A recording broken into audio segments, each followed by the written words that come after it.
Volatility is back in global markets. So after a week of turmoil, what data is coming up next week that could rattle investors?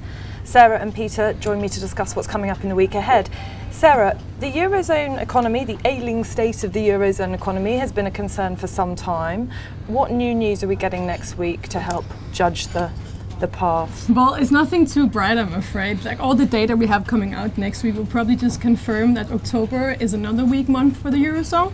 We have the consumer confidence data, and we also have the flash PMIs. And if you're looking at the flash PMIs, the manufacturing PMI for the eurozone in September fell to a 14-month low. And there's nothing really to suggest that this will be any better for this month. The forward-looking indicators were really bleak as well. So we could see actually the eurozone slip into contraction for the first time since June 2013. Well, and obviously, that could cause real worries, particularly after the weak data we've been getting out of Germany recently. Yeah. People will be looking for signs of a bounce back. Exactly, and for Germany as well. In September, they saw the PMI slipping into contraction for Germany in manufacturing, and Germany is such a big manufacturing country that this is really a big concern.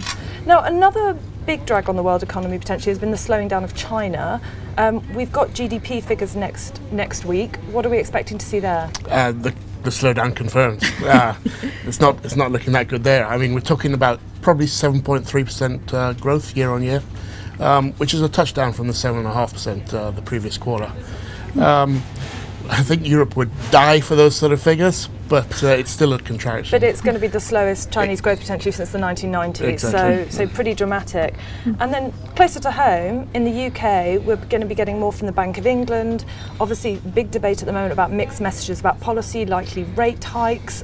What should we be looking out for? We've got the minutes on Wednesday next week. I don't think anyone's really expecting a change from the 7-2 vote to stay unchanged.